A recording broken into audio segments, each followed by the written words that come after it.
is awkward.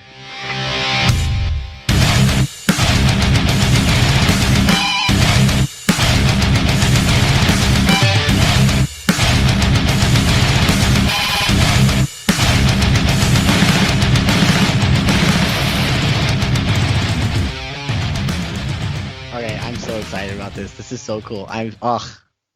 Dude, it's been so long. It's been like going on 2 years. Yeah.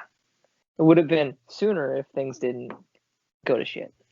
Yeah, I understand. So how you been though? It's been a while.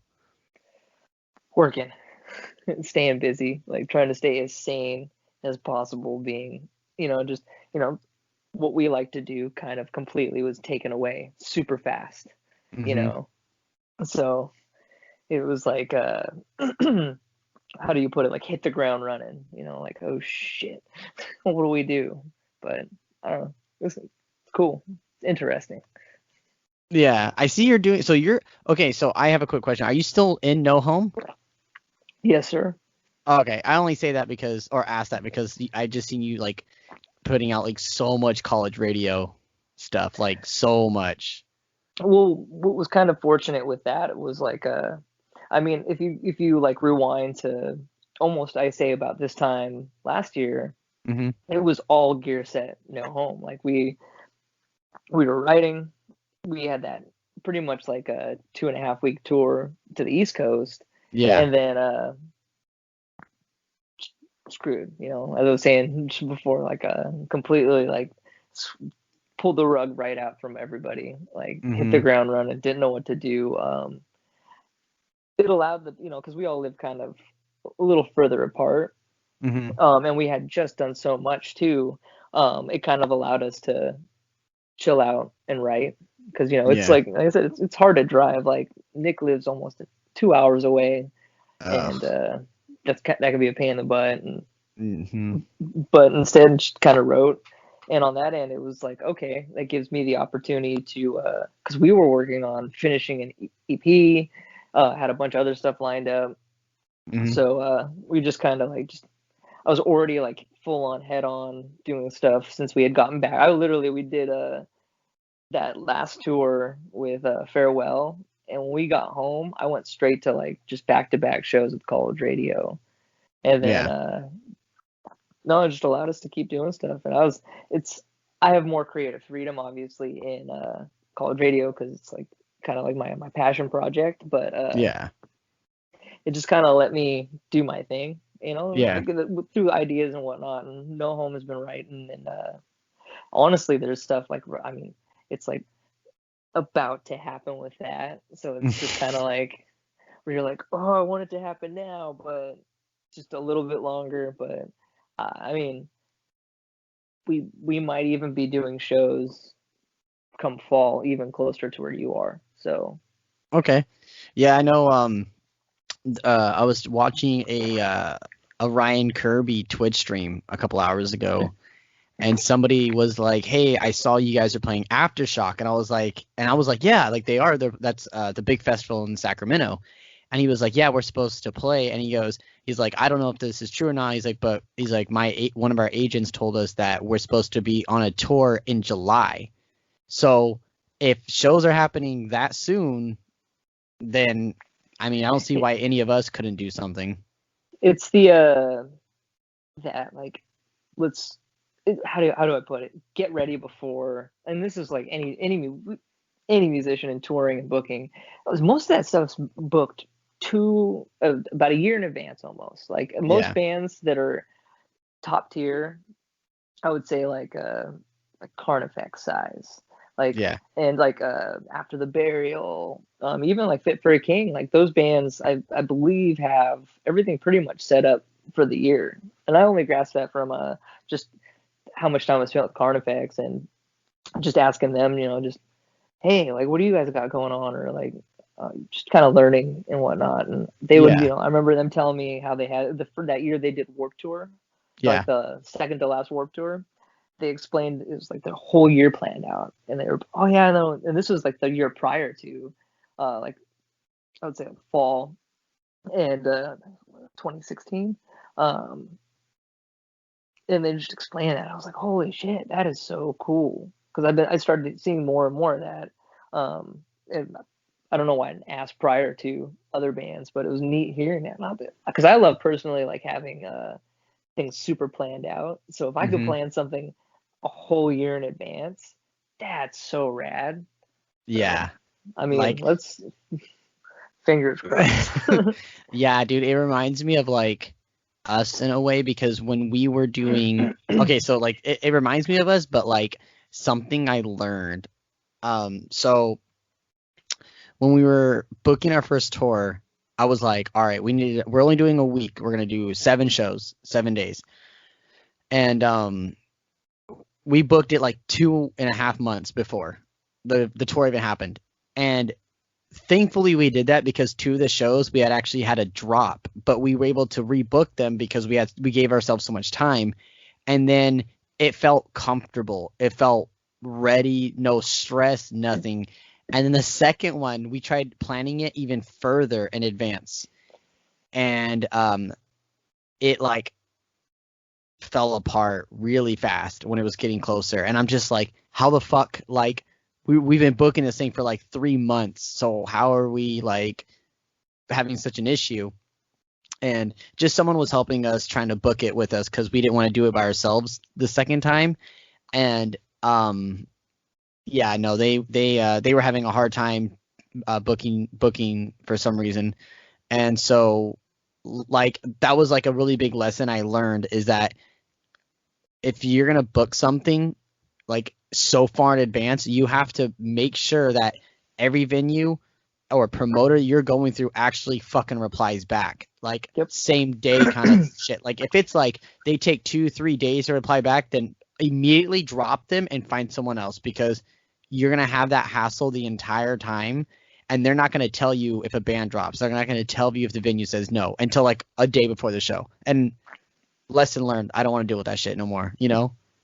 So a lot of with stuff like that too, I've learned is I it's if the booker has like solid bands, hell yeah. But most of the time I'll try to like bring bands, like I'll be like, hey, I want this date if you guys got it, and I already got the bands. Like they're already kind of like making it easy for him, if that makes sense. yeah, you're like, just And find me a venue. I have the bands. exactly. Where it's just like I got it. Don't have to do anything. Yeah. just let us play, let them promote, boom. Yeah, no, see, I agree with that method because at that point you're playing with your friends and your friends are gonna help you bring a crowd because they're gonna be like, these are our friends on tour, like let's give them a good show. Like that's just how we are at least. So whenever you guys come through and we're able to fucking play with you guys, it's gonna be sold out show. Like we're gonna either sell it out or get damn near because we fucking hustle hard for ticket sales. Jim's stoked to go back out there too, and like college radio drummers from out there. So Wait, from like Sacramento. what? Really? Yeah. I don't recognize him. He's like he's my age, so he's a little old school, Okay. but he goes back with like I can't think off the top of his head, off the top of my head, the people he knew out there. But I know he grew up with a lot of the dudes from like Dance Gavin. Oh, Jamie Elsewhere kind of style, like era. Yeah. Very close with Wade from Issues, not Issues. Oh my God, that's embarrassing. Secrets. No, you're good. Yeah, Secrets. They started in SAC and then they went to LA, right, or San Diego or something, or something like that. I think. Yeah, I think it's something like that because I remember seeing them on tour. No, I remember seeing them at Ace of Spades, and somebody was like, "Oh my God, these guys are from here," and then someone else was like, "No, they all moved to San Diego," and I was like, "Fuck," because like, okay, so our new drummer's from LA, so like we see him every couple weeks, and it's either us driving down there in the van with all the gear, or he's driving up and then just bringing his drumsticks, and he'll stay for like a weekend or something, and it's fun. We have a lot that we're doing right now and a lot of reconstruction and a lot of rebranding. Like we're like literally taking everything that we were and we're just reset button on Titan. Like it's literally just a reset because we gotta grow away from where we were, you know? At least you're doing that though, instead of like, oh, screw this, I'm gonna start something new. Like, take what you have and roll with it. Like, I mean, if 100th can do it, I Declare War still does it. Like, I mean, I just if you got something good, keep it and rock with it. You know. Yeah. I'm glad I that mean, you guys are like doing something with that instead of like completely something brand new. You know. yeah, no, Because you worked hard. yeah. Oh, fuck yeah. Well, the thing is that it's like it reminds me of like Chelsea Grin, like, because I mean, I'm sure you heard that Jordan's no longer with us. Mm. Okay, so in that putting that out there, it's like reminds me of Chelsea Grin. They have Tom Barber now, and even though like there's like how many albums, like what 5 or 6 with Alex on it, they still were like, well, we're still Chelsea Grin with or without Alex, and I believe that. I still support them because other members in the band I've always grew up listening to as that band's changed, progressed, and I've always liked the songs. So it's like, in my opinion, I don't think a band needs to change the name if they get new vocalists. Like, it's just going to be a different sound, It's one of those too. It's like the music's still there. Like, Yeah. you're still having the same kind of riffs, stuff like that. It could even get better. Sometimes with the vocalist change, you get sometimes a better, there's a huge range, certain bands will get a new singer who can actually, prime example would be, oh my gosh, I cannot think of it. Veil of Maya. Mess them in. Oh, Veil of Maya. Yeah, true. Like they had that, like, really, I mean, Contortionist is another one as well. Like, we did the first tour. I mean, they still kind of had the singing. But when Mike joined, we did the first tour. He was a fill-in. It was like they had just toured with Deftones, and I thought I was like, oh man, we're about to tour with the band. Amazing. And then the singer quit, and I was like, oh shit, I hope this tour happens, and it still did. So they got Mike in, so it was like the Within the Ruins and Contortionist, like, co-headliner, and it was I Declare War, Reflections, and like, was it Reflections? And then like one Structures? other band. Maybe? No, I don't think they were doing stuff quite yet. Or if they were, okay. It was very far from the radar. But it was an interesting tour, man. Like, seeing that transition of like, oh, this is a new singer. They're headlining, but he killed it. I was like, damn. Like, he would warm up with Justin Timberlake, like, kind of like, dude, like. Oh, okay. You mean like, okay, like in the car, like listening to it? Yeah. Oh, he had his headphones in, like, singing, and then he just. I'm like, damn. Holy shit. Dude, Wild I tour. need to get at that level so bad. Reflections. It was. I can't remember. I have the poster in one of my rooms, but it was a cool tour. But I like the transitions. That's cool.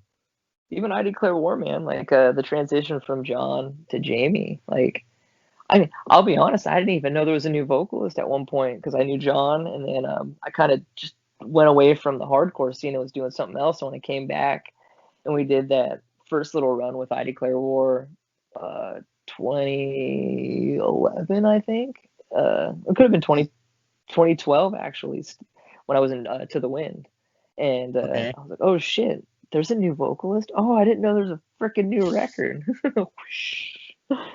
Fuck. I mean, it happens. Like, I mean, that's still cool though, because you ended up joining I Declare War, right? It was because of that tour, yeah. It was one of those where the drummer Ryan at the time was like, hey, we need a fill-in for this Carnifex tour, and then everything's kind of history from there. It was kind of perfect because the transition from To the Wind to that, and then this is good. I didn't think I was going to be doing stuff after To the Wind, and then boom, I got that. Freaking rock gods were like, hey, here you go. I Declare War wants to play with them. It was nuts. Speaking of To the Wind, I went and got tattooed. Matt who was in the band when I was still in the band, and then he was in the band. I think Black of the Sun was his last record. Okay. Before they became a 4-piece and just did guitar bass. But he's a killer tattoo artist. He actually did. You can kind of see it, but I got me and my girlfriend got Calvin and Hobbes tattoos. Oh, okay, nice. Very nice. That's cool. Kind of fun catching up. He's like, fuck, man, like, I wish I tattooed when we were touring. It's like, I would make so much money and I wouldn't be poor. Oh shit. Dude, actually, I got a tattoo story that was on. Well, I wouldn't say it was a tour, but it was more just like a couple day run that me and my first band did. And so I'd say a few. It was like the Friday. Okay, no, let me take it back. The Wednesday before we left, I drove to Sacramento, and I went. My friend Mike was like, "Yeah, I know this girl. She could tattoo, And I was like, "All right, that's cool." And he's like, "Yeah, dude, like, you know, just go to her place, let her know I sent you, blah blah blah." I was like, "All right, cool, like, that's fine." So I drive all the Like way a to Sac, house? yeah, to her apartment, right? Ooh, sketchy. Yeah, right. I'm like, "Oh fuck." So we pull up, it's cool, and like she's really nice and everything, and my guitarist Kenny, he's like he wants to get a tattoo as well. So we're talking to her. She's like, yeah, I could do something for both of you guys. So she's like, I was gonna get something like that was gonna literally be like my whole fucking arm. And she was like, yeah, for $200, I'll do the whole thing. And she showed me some of her other work, and it was phenomenal. So I was like, damn, like $200, and they're gonna look like that. And she's like, yeah. She's like, I've been doing this for like 10 years. And I was like, all right, that's cool. Like she did really good work. But so she does his first because his is writing or like letters. So she's like, I want to get that out of the way, and then I can do yours. I'm like, all right, cool. So she does his, and then she starts on mine, and she starts nodding out. Oh, shot. Yeah, dude. What? I got like this much, and it was just line work. That's it.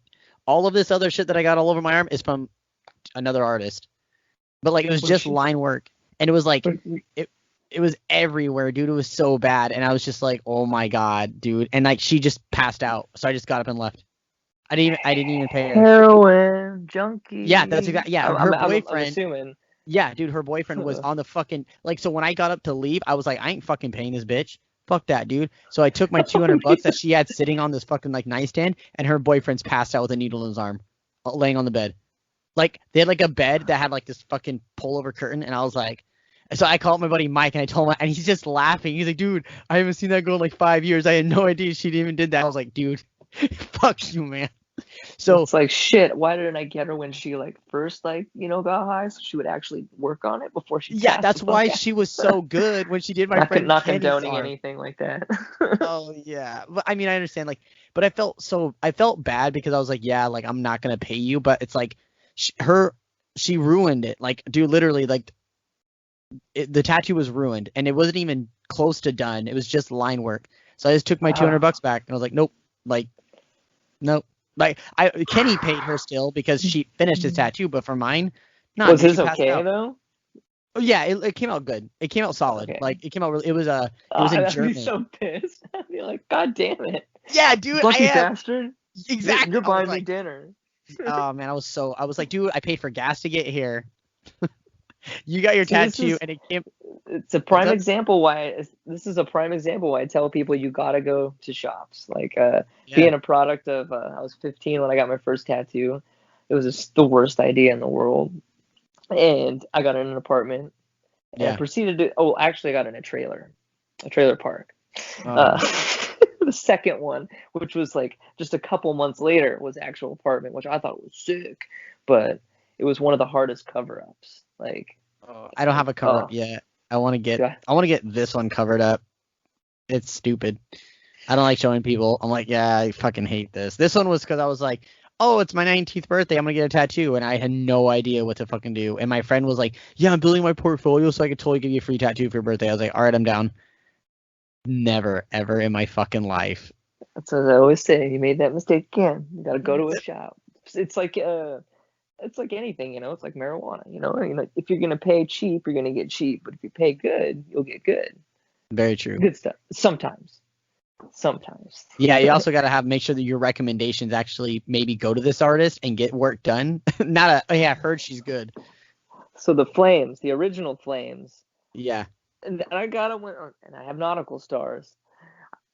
Those were cool. Those were cool when I was young. So, yeah, like everybody getting their hands done, their necks done.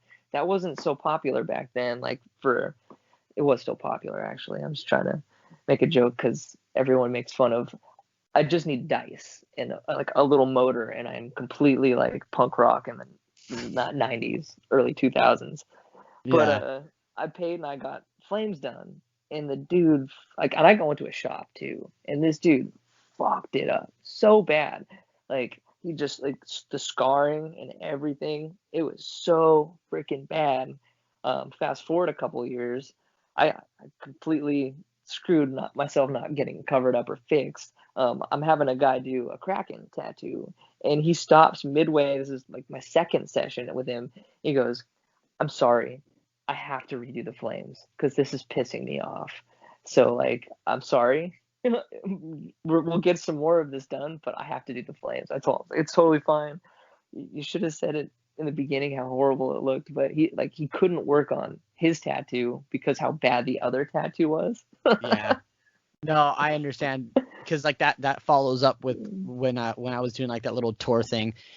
So Kenny, he has a fucking tattoo gun, and he's like, I could fix those lines for you. And I was like, I just got this done like 2 days ago, and you want to fucking do this? And he's like, yeah, man, I got my kit with me. And I was like, let me get really drunk and I'll think about it. He's like, all right. So that's exactly what happens. I get really fucking drunk. And I was like, all right, can he fucking fix my lines? And he fixed them. They came out wonderful. He did make them bolder because he had to fix, dude, she was everywhere. And so he had to make them quite thicker. But if you look at the tattoo now versus when I first got it, he fixed it. And even though he was really drunk and I was really drunk, he did ultimately fix it and make it And 100% and you better. had and you literally was like 2 days prior Yeah. to. Oh, Yeah, so it was still very sensitive and fresh, and yeah, I the was stupid. factors of all of that could lead to such an arm infection, but it sounds like it didn't, which is awesome too. Like, Yeah, there's a but then like, positive.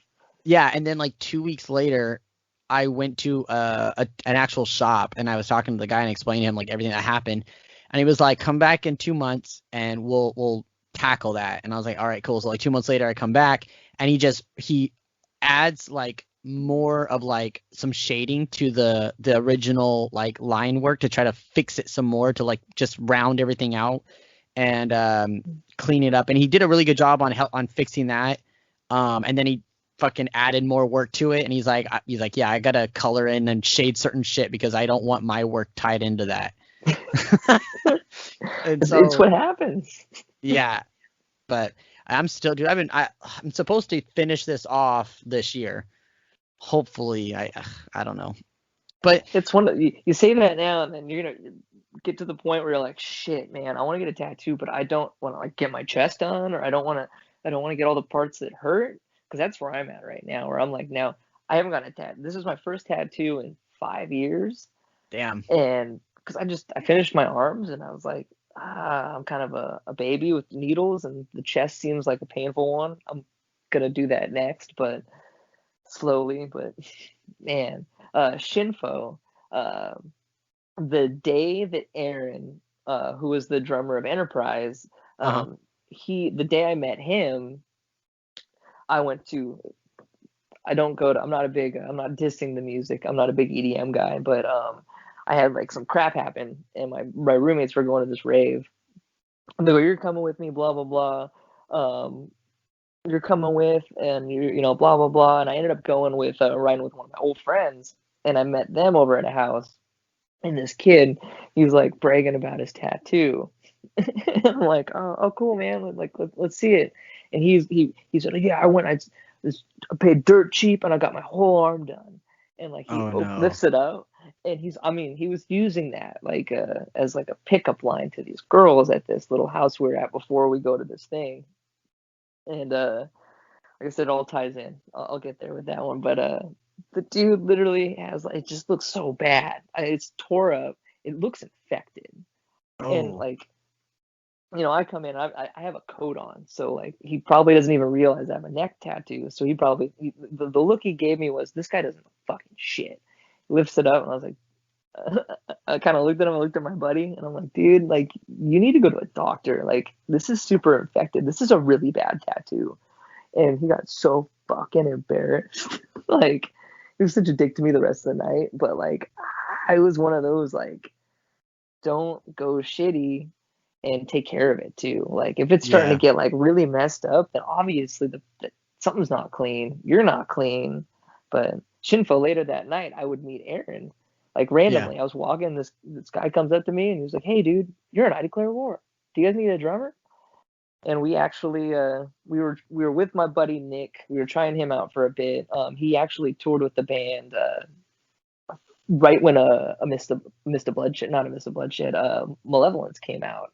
Okay. Ryan had broke something, so he couldn't do it. So this kid filled in for about a week, and he was trying out again, but some previous issues with injuries kind of made his feet a little slow, and it was one of those where the guys were like, kind of like, "Come on, you need to find us another guy," blah blah blah. And lo and behold, someone kind of pops in. That was Aaron, and the rest was kind of history. Like he did. Sadly, we only played 3 shows with him, and then made the jump to Enterprise. Like literally, it was like not even like 3 shows, a couple good amount of practices, and then we had at that point we were going to Europe as a group with them, but I had just asked him and Yusuf to help with some of the Enterprise stuff because we had Sammy filling in for Enterprise at the time, and I don't think he could further with us with that one. He's from Florida. He works with Morales. He works with like traders and all them. Oh, okay, cool, But cool. killer drummer, fast hands. Holy smokes, fast hands. But fun kid to tour with. But we ended up needing Aaron, and I told Aaron, I was like, you could be a part of the band, because that was like the stipulation with, because we had gone through so many drummers with I Declare War. It was just like he didn't feel like he was a part of the band, and I understand why. Like Jamie didn't want to do that, but that all kind of worked out switching over. And I mean, it was such a hard decision to kind of go from, it's like, oh shit, like, because it wasn't like, fuck you, we quit. It was like dude, we have this other tour, but you have to do this tour. But we were told we have to do this tour. If we don't do this tour, we're not going to be able to stay with the band, and we want to tour because this band wants to tour more. And yeah, we ended up saying, hey, sorry, we're going to stick with Enterprise and see where it goes. And I mean, I think the band initially did really good things though, after we all kind of like dipped off. And the members they have playing now are freaking super good. I mean, they don't have a bass player because they, what band has bass players anymore, I feel like, but I'll take that. There hasn't been really anybody that's played. There's one guy. That dude was really good too, though. Like, I'm surprised he didn't stick with the band. He was like freaking bigger than I think he was bigger than Jamie, which would have been nuts. You don't see much people bigger than Jamie. Yeah, well, there's a couple dudes in SAC that are pretty fucking big. Like, you'd have to just be around them to see. They're kind of part of this thing called a SK, Suicide Crew, and they're like the hardcore, like part of that hardcore group kind of thing. And those guys are pretty fucking big. Like, yeah, but I don't know. I think only a couple of them are actually musicians. Yeah. Rich, Lionheart, right? Yeah. Yeah, Richard, the bass player. It's kind of like all of his friends. That's like, yeah. Richard's looking tight. Yeah, honestly, I want to get him on this. We stayed with him on that first little I Declare War run I did, when pretty much most of the almost original members were still in the band. Evan was still in the band. Okay. We ended up playing like Rock and Roots. That was the day that Molotov Solution broke up. Oh man, I remember that band. Holy shit. That was supposed to. Well, that was a long time ago. Rock and Roots with us in 2012, and we had just stayed with their drummer. Or no, we had just hung out with the vocalist because he came up and he did a Malevolence somewhere in Vegas. It was really cool. I didn't know who he was at the time. I was like, I'll be honest, I wasn't too deep into the deathcore stuff. I was still very deep into my like posy hardcore phase. If that made sense. Like, it's never a phase. It's always been a thing. No, dude, I've been listening to the same fucking record since 2008 and 7 and 6. Like, dude, I listen to that now. Like, everything I listen to, and like from, let's say, like early 90s to 2008, I'm more listened to now than when, like, I was like in 2008, I was listening to like heavily just everything had to be like Comeback Kid, Sinking Ships, like Terror. Oh my god, Comeback Kid. One of my coworkers used to fucking play drums in Comeback Kid. That's tight. And I found that out because so I work for Land Rover Rockland, which is a car dealership like thing, right?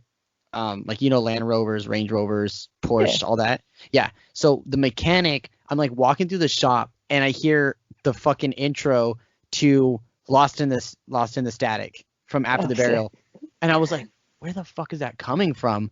And then I'm And like, it's a Apollo noise. When I hear that, that's a yeah. fucking killer intro. Oh yeah, exactly. So I was like, wait a minute, hold on. And I'm like walking through the shop and I was like, Kyle, is that you? And he was just like, and he like shook his head and I was like, dude, what the fuck? I was like, dude, like, and like we start talking and he was like, yeah, man, I used to be in a couple of hardcore bands like in Sacramento like years ago, blah blah blah. And he's like, yeah, and then I moved out to Canada for a while and I was in one out there. I was like, please tell me You you moved to were. Canada? Yeah, I was like, please tell me you were in Comeback Kid. He's like, I was in Comeback Kid. I was like, no fucking way. And he's like, yeah, man. He's like, we came on tour. We were on tour with Jesus Piece in like 2015. I was like, did you guys play in Oakland? And he's like, yeah, we did. I was like, I was at that fucking show. And yeah, come to find out, like me and him have been crossing paths at different shows for the last 6 years and didn't meet until now. Like literally like a couple weeks ago. It's so nuts. Yeah, and but yeah, he's like, yeah, man, yeah, I don't know, it's just cool, like meeting somebody that used to be in a band that is still massively huge. Oh, dude, it's so funny that you bring up like the whole thing with Comeback Kid is like me and my drummer Mike have been like throwing back ideas because like one of the songs called Radio Song uh sounds like Comeback Kid. If you take the vocals away, it literally sounds like something off of Wake the Dead. Okay, I that's was like, cool. hell yeah. I So mean, I feel like if you write a song that sounds like another song, but like you've never heard the song, I feel like that's almost like a damn, this is gonna be a good song because the song that's already made is a good hit, is a huge hit. So if you have the ability to create something that is already a huge hit on accident, then it's almost like, damn, your creativeness really makes great music. once we didn't want to go that full route of I didn't want to be Newfound Glory. As much Yeah. as I'd rather be Alkaline Trio, but like I didn't want to like copy that because I already have this voice that sounds a little similar, and we get that a lot. Hmm. So I'm trying to like not be too much like that. And then now the riffs are starting to like, and because we get asked like, hey, like you guys maybe write some riffs that are like this or like that. So like we have a new single coming out next month, and that'll be the first one where it's like, oh, this one's kind of like not so much easy core, but more like Newfound Glory-esque, where there's a breakdown. There's more of that Nice. like lead. There's gang chants. I mean, we still kind of do gang chants in the other stuff. It just doesn't sound hardcore because it's over riffs that aren't really aggressive. Damn. But the No, new I stuff, I feel you.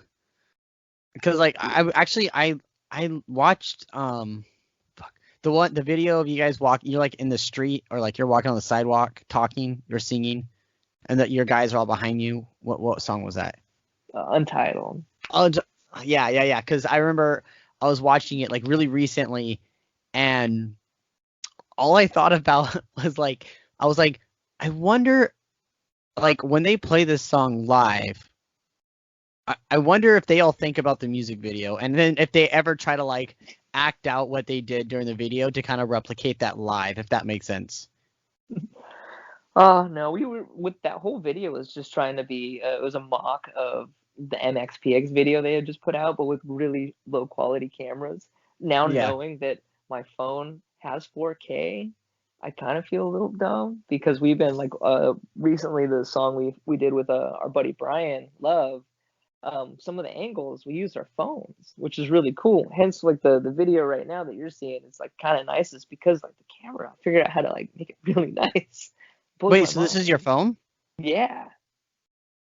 What the fuck? Oh, okay. I'm so dumb. I understand. I'm so you're yeah. It's video chat. I'm so stupid. But but no, isn't it nuts? Like so with the cameras and the phones now, like we did. I mean, it's been like that for a minute, but now it's just like, oh shit, you can literally film anything on your phone, Yeah. and it can come out really good and look like perfect quality. So it's Hmm. like we're trying to do that. I mean, right now we're trying to. The whole goal is because we've been writing and recording for college radio almost pretty much wrote 20 something songs in 2020, weeded out 10 of them, and now we've been kind of like fixing them and writing, recording, and filming as much as we can in between everything. And the goal is to get to November with just all this random footage, Yeah. from our live streams, from like other stuff. Like we filmed a 27-minute set last Saturday, Yeah. and we have other stuff. Shows are coming back too, so it's like we're testing the waters with that as well. But as much content to make some weird doc of like, hey, this is what it took us to make this LP1 that we're trying to do. And just something like, because I like watching that, Yeah. That behind the scenes. Yeah, or just like the random stuff that bands do, like you know what I mean, like Yeah. I'm lost in my head there.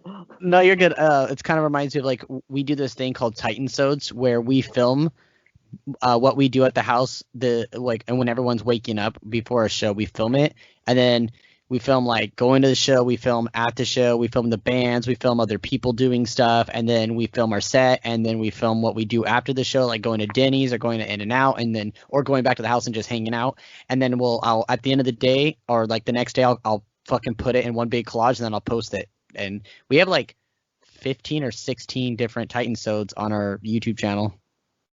It's good stuff, man. It's like gathering and like content. I've learned I'm literally a content hoarder. Like I try to get as much stuff as I possibly can to just utilize it. And it was like again, like I was saying, we are testing the waters when we're going to do a show here in May, at one of the more taken care of venues that people are doing shows out here in Washington. It's in Everett.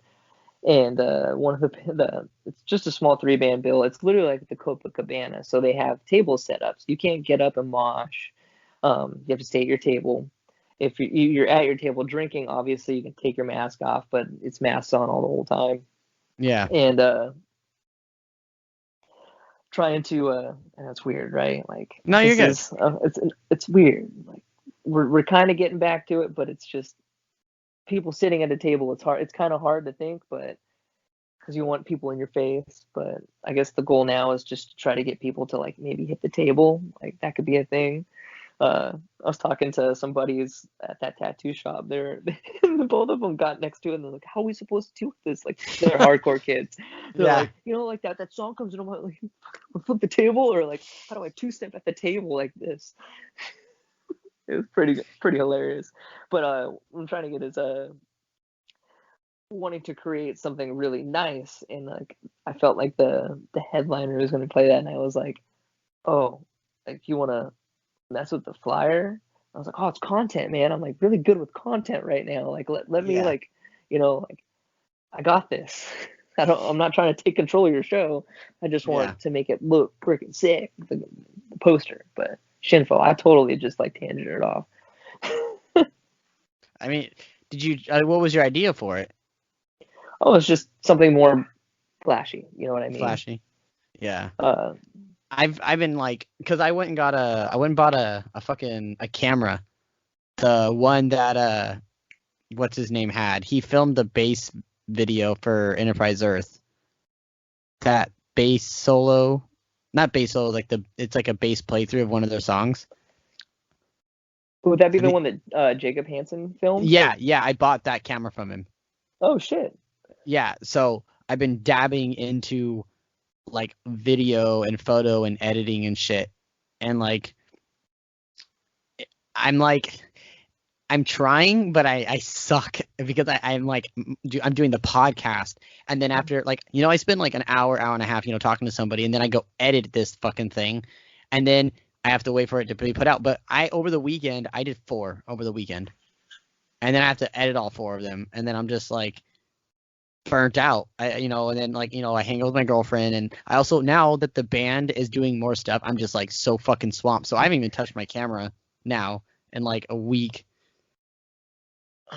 What you got to do is write yourself a schedule and like kind of make time for that, where it's like, all right, I'm gonna make this X amount of time to figure out that camera. And that's a good camera. Like who you bought that from? Jacob did I used to get messed up video. And your video. Yeah. Thoughtless too. And he actually he also mixed and mastered and recorded a lot of the stuff as well for that record. What the fuck? I know, right? I Jacob's feel like I have big shoes to fill. a super genius when it comes to some of that stuff, or he's inhuman. We love you, Jacob. Yeah, no, I Yeah. really appreciate it. I need to get a different lens though, for sure. Like the one he gave me is a good practice one. It's manual focus, but like I don't know, like I want to do some photos with it because I was using my new bassist Austin. He also he has the A6500 and I have the A63. So, but he was like, yeah, my lenses will fit on yours. So I was trying all of his lenses. Oh my god, dude, the camera shoots so good with the right lenses. I'm one of that too. Like the phones, like I say it, like Yeah. it's nuts what the phones do. But if you have the specific lens style for it, it looks really freaking cool. I'm like, I've been able to get some really cool pictures of my cat. And my girlfriend's always like, "Oh my god, how did you do that?" I'm like, "The phone did it because of the lens."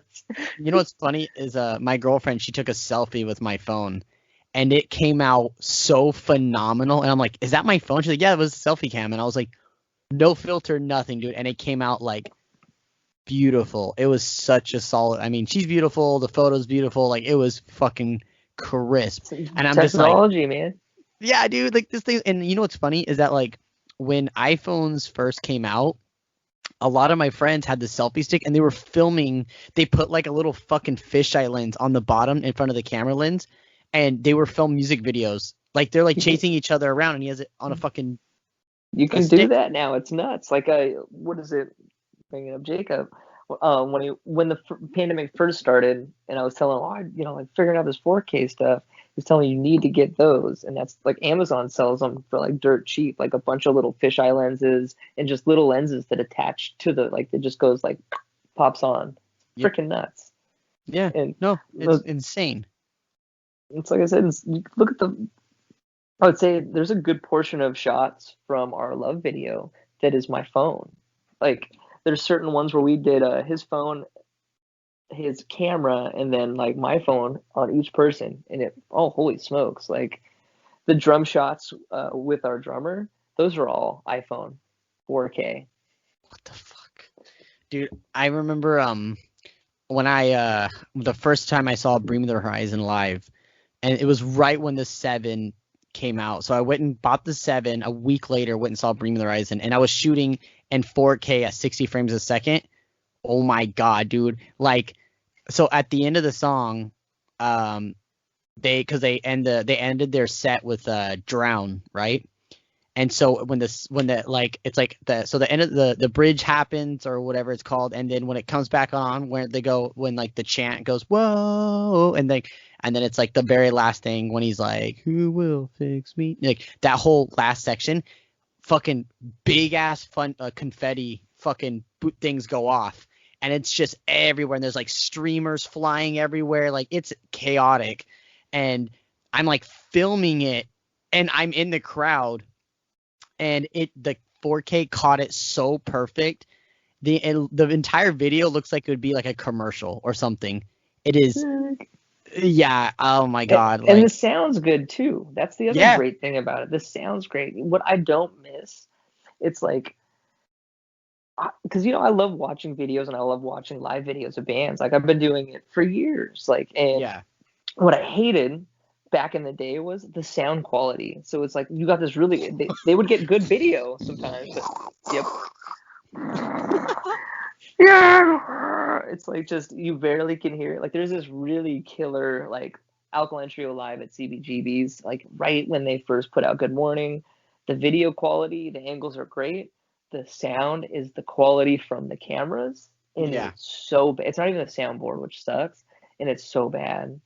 But now you have everything's just so good. Like you can, as long as you got a good good shot, it's gonna sound great. Like it's so nuts. I'm gonna send it to you over Facebook. It's like 59 seconds long.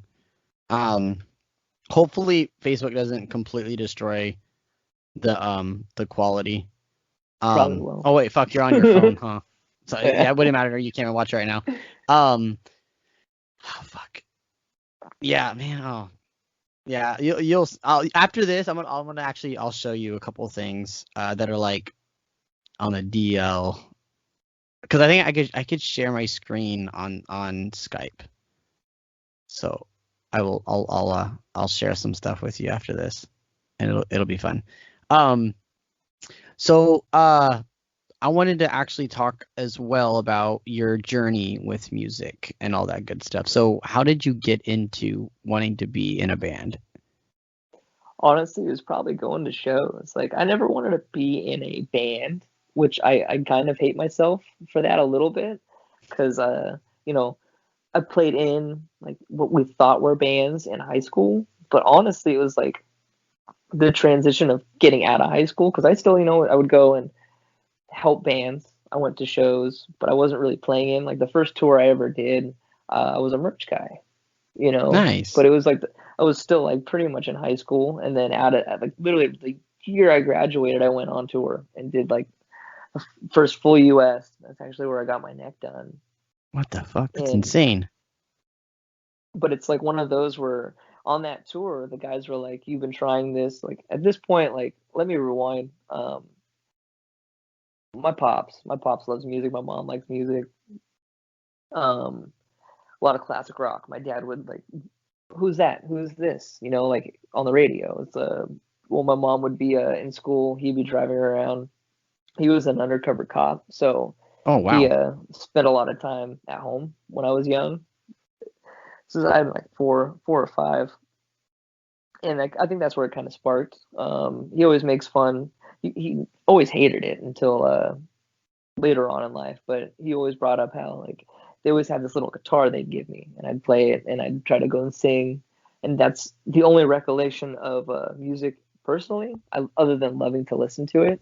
Tried Yeah. to sing. I didn't think I could sing too well, and then just man, I swear it's just like getting into like Blink-182 and Green Day and going to concerts. And then the more Yeah. concerts I went to that were local is when I started getting the itch to be like, hey, like, do you want to be in a band? Oh yeah, totally. Like, I'm into that idea. And honestly, when I got that first taste, I went on that first full US tour, it told me, you got this. You could do this. Like, you seem like someone that could tour, and you don't get tired of it. You were fun to be on the road with. I kept getting, it's one of those, you're a road dog. So I kind of got stuck with it after that. I did take like from like so that was like 2006. I took a break in 2009 and 10 and just did local stuff. So I took like my first band, we toured, we did the best we could. We almost got signed, and it was one of those where the drummer of a band you may have heard of called Prestige. I don't know if you ever heard of that band. It has a Mm, So the bass player now at Enterprise Earth was the guitar player and the writer of that band. okay. My first drummer was the drummer of that band. Now he's in a band called Pretty Awkward, and they're like pretty awesome. Like they're doing real big things. But uh, Pretty just one awkward of sounds those. familiar. They're like an alt rock band. They were on Now That's 20 whatever 5 Oh music wow. recently. Okay, I okay. was like, what? We actually they were the last real big show we had before the pandemic went to crap. That was with Assuming We Survive in the Classic Crime as well. But no, uh, it's one of those where I was in a young band. Like I was 21, I think at that point. The guitar player was 21, and then the rest of the band was 17 and Oh 14. shit. Oh shit. Yeah, our drummer was really young, but I mean, it was fun, dude. Like that band, it 2008, and honestly, the early 2000s was some of the coolest. I feel like musically for all the scenes all over. Like everybody went to shows. It was always packed, and this was local shows. It's like Yeah. everyone just came out and wanted to have fun. Like there was a point, like, and I mean, you work hard. Like we started at like 2005, and it took to get to it took several years to start, like gaining the audience that we needed. But in 2008 and 2007, every show we played, there was like 300 kids. What And the then like fuck? fast forward to the last show we did at the end of 2008, as this was the last show as the band, we sold out the venue. Like And we used to do that all the time at this one spot, but it's just because everybody came to have fun. Yeah. And then, I mean, it still did it too. Like when I was transitioning from there, I started playing guitar in a pop punk band, and we would always open up for the honestly because there's no other pop punk bands. We'd always open for like Bowling for Soup. The Oh my White Tie God. Affair was a band we would play with. Danger Radio. Uh, Amber Pacific, Runner Runner, just all the list goes all those really cool, fun pop punk bands in like 2009, 10. We literally got to play with them like every time they came to Seattle, you know. And those shows would be packed. It was just fun. Like, and then transition like this is during that period of like taking a break where I wasn't touring. Like we did like a tour, and then I joined a band called Moneta. But after that, just instantly back into touring when I joined To The Wind, because it was just kind of overplaying local music. I wanted to Yeah. like, well, it wasn't overplaying local music, but I wanted to, you know, not be in a local band that just wanted to be a local band. I wanted to be a Yeah. band that like went off and played shows everywhere else, see See, the that's world that's what again. we And want. That's where we're at. That's what we want. We're just rebuilding ourselves so that when it happens, because I'm speaking it into existence. When it happens again, it'll be a lot better than it was the first time. How was it? Like, so wait, how did you guys do a full US tour? Like how many shows? Like 50, 40, 30? I was gone for the whole summer, Oh my so God. So 2.5 months? yeah, it was very long. And that, but like I said, they said that, and I was helping out. Like it was one of those where my friends had won a competition, or they were about to win a competition called Bodog Battle of the Bands, Okay. and they actually did win it. They won $1 million contract. What the They fuck? it was not, yeah, they were on TV. It was fun. I got to meet a lot of people, which then helped me make a little more connections too during that run. Uh, it was just nuts, man. Like that traveling, playing music. Some shows suck. Some shows are freaking awesome. uh, Once you can weigh out the pros and cons, but you have to work for it. Like I said, that's like, you know, a prime example right now is college radio. We're about 3 years old. This lineup, I feel like, is the real lineup. So technically, the band's literally a little over a year old, Yeah. and just from when I first started it as just literally me and Jacob recording the songs that I was writing and adding drums, and I played all the instruments. It's come a long way, but it took time, and it took Yeah. time testing waters here and there. And it's I've noticed that that's like honestly my favorite part. Like as much as I loved, you know, transitioning up to the bigger bands and touring like full time, we didn't do as much of that like raw garage band stuff. It Yeah. was oh, you know, like let's practice 2 or 3 weeks prior to a tour because obviously we're not writing. Vocalist comes in and then we tour, and then you don't see anybody for like a month, and then you do it repeat, and then just doing that over and over. It was fun. It was easy, and it became, you know, a very weird routine. When now like it's like, oh, we want to like we practice every week and we get together and we write, and it's really fun. I miss that aspect of it, like being a garage band, and it's Yeah. we don't do it as much in No Home, but we do it more than I did when I was in like I Declare War, Enterprise Earth, which is really nice. It's fun Yeah. to No. just like kind of jam. Yeah, like when I was in my old band, we literally practiced every single day. We would all get off work at the same time. We would all meet up at our vocalist's house because that's where we jammed, and we would jam for like 5 or 6 hours every day after work. We did that for like, fuck, dude, almost like 8 months straight, 7 months straight, and yeah, it was fun. It was always awesome. We loved it, but then like he had a kid. Ooh, excuse me, sorry. Fuck. Uh, he didn't have a kid, obviously. His girlfriend actually had a kid, and then we had to stop jamming at his place, so we had to go find alternate places. And when that started happening, that's when we slowly started like playing less and less, jamming less and less.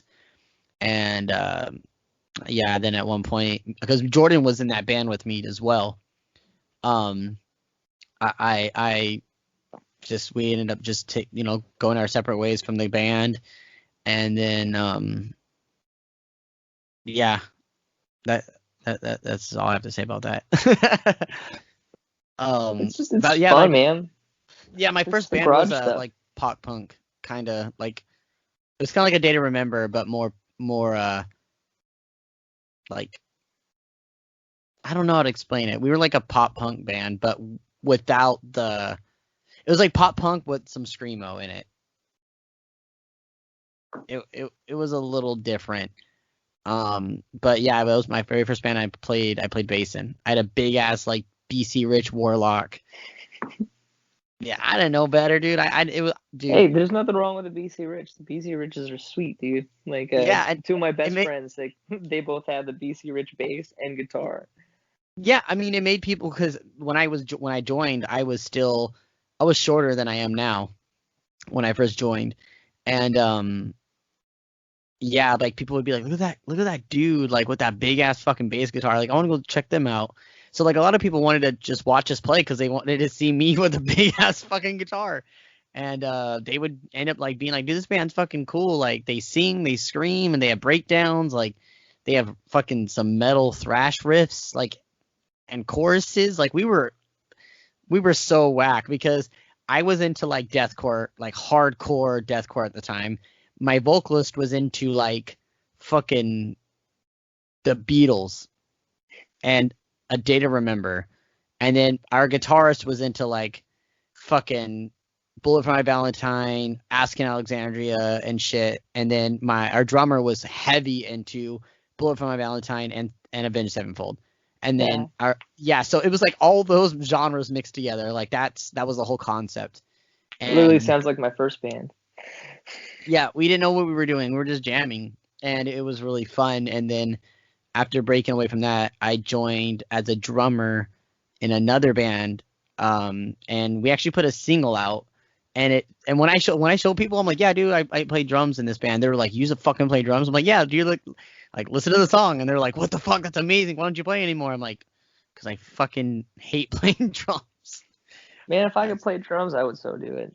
Like that's like it's the hardest and it's the most expensivest, but Yep. everybody needs drummers. And if you're a good drummer, you're set. Like, Yeah. whew.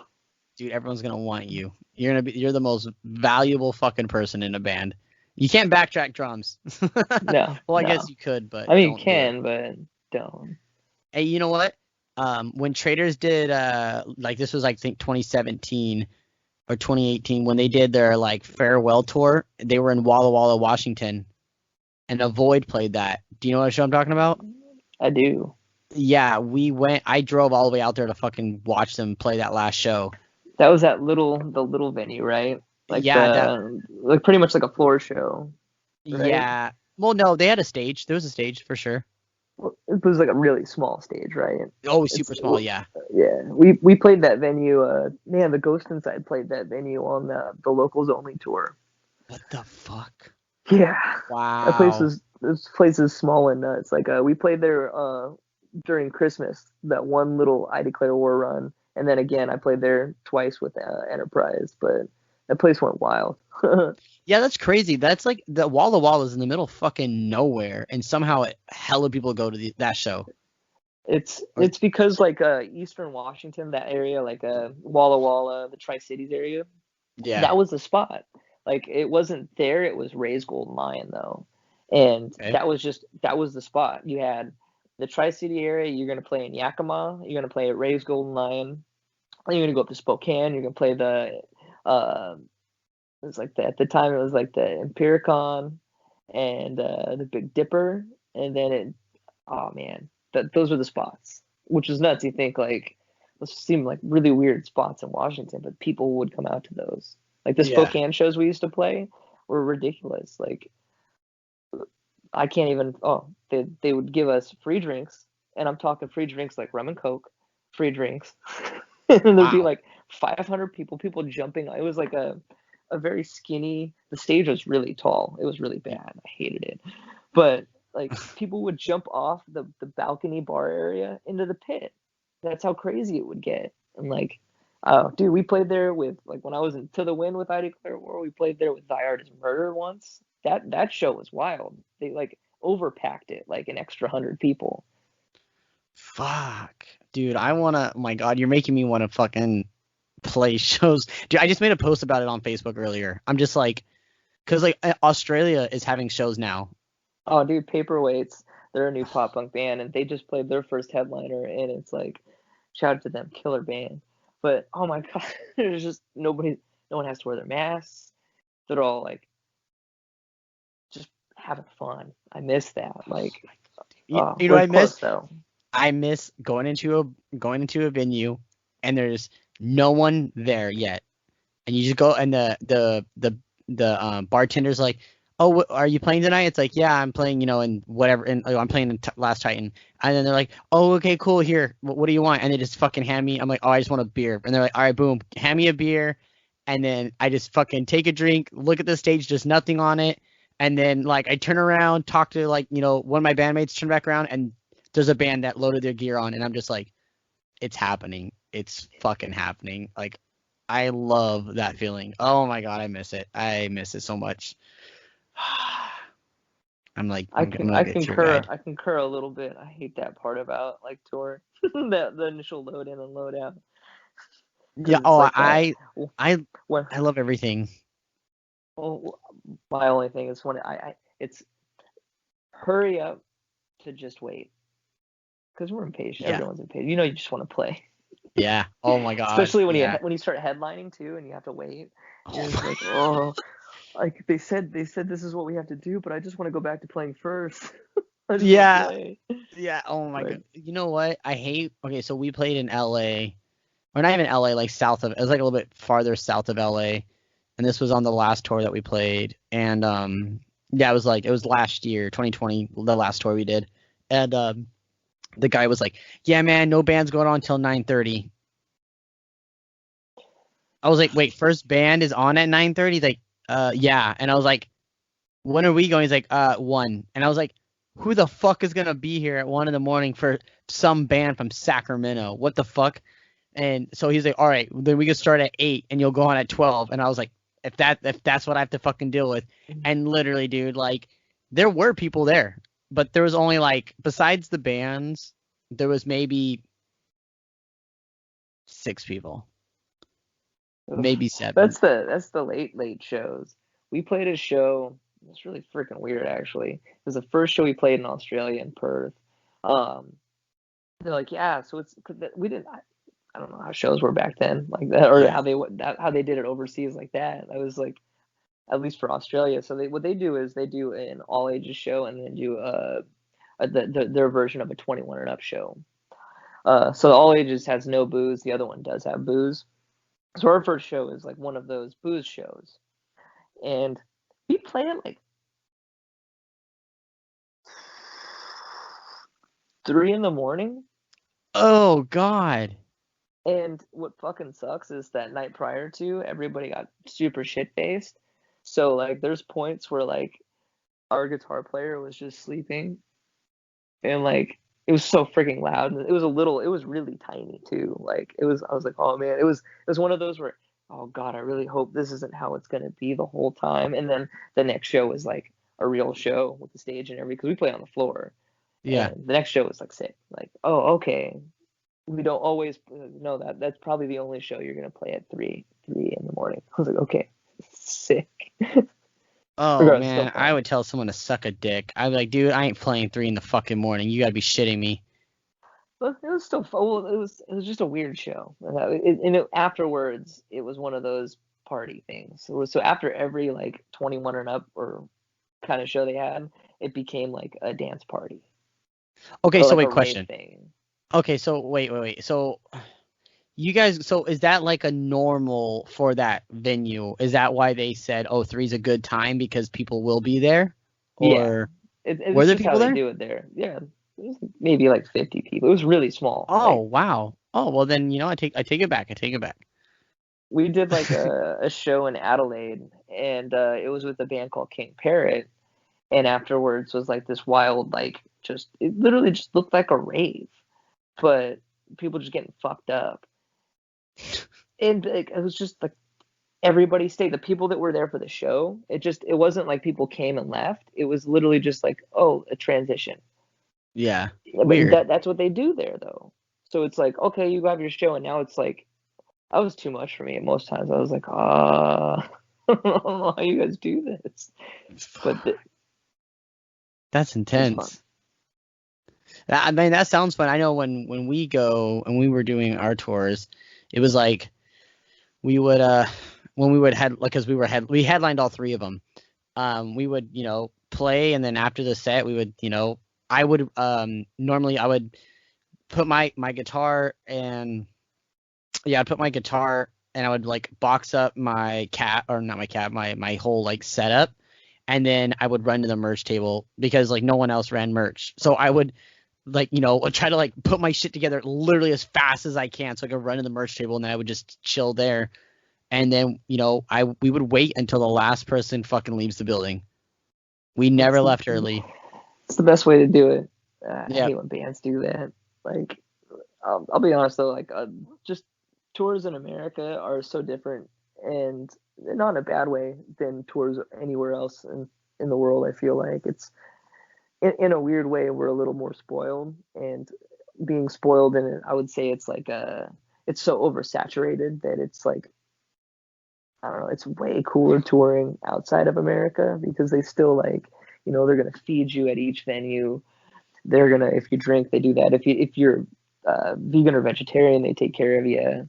And that was like everywhere we went outside of America. And then there's maybe like a handful of places that'll actually feed you in America and like make sure you have a place to stay and stuff like that. And Yeah. I still love all venues, but man, if we did that, it's like I remember Boris the Blade, when they first came out here from Australia, they were asking, oh, like, so like they're gonna feed us and this and that. I'm like, no, this isn't like Oh Europe, shit. dude. So because Yeah. there are bands that'll come out here and be like, this sucks. Why don't they do it like in Europe? I was like, I know, I wish.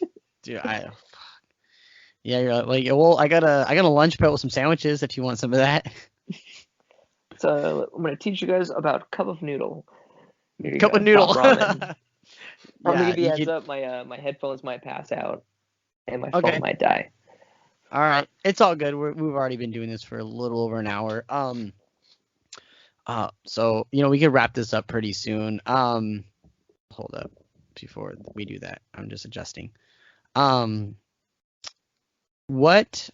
yeah, we'll wrap this up soon. So with wrapping this up pretty soon, I like to ask my guests, what are your top 3 favorite breakdowns?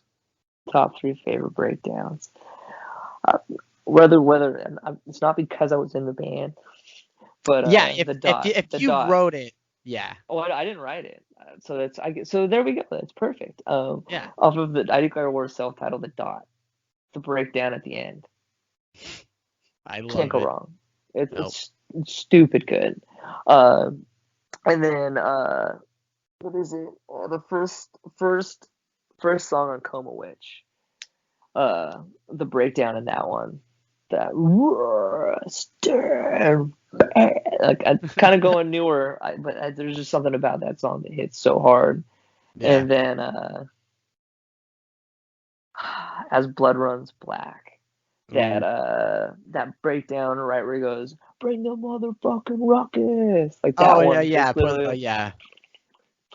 Fuck, I had to. Okay, I was not expecting you to bring that one up. Bring the motherfucking ruckus. Yeah. Oh yeah, that's fucking.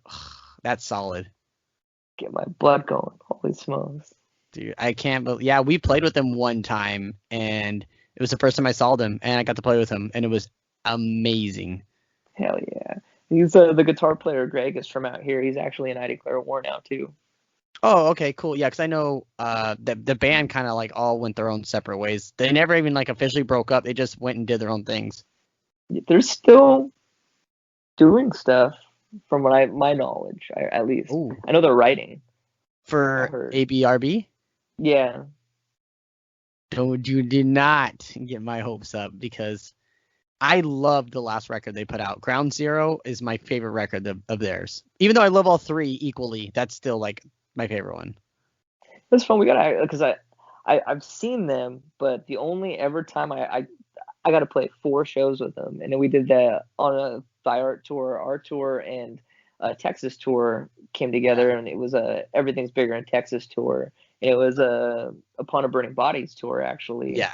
So it was Upon a Burning Body, As Blood Runs Black, and The Color Morale, and then you Okay. add on Thy Art, I Declare War, Fit for an Autopsy, and Fuck. That's insane. Kubla Khan, and Last 10 Seconds of Life. Oh my god, that's stacked. That's stacked. Wild shows. Those were some of the biggest Texas shows I've ever played. Oh my god, you make me. Oh my god. Okay. It's the only time I've ever broken a bass string too.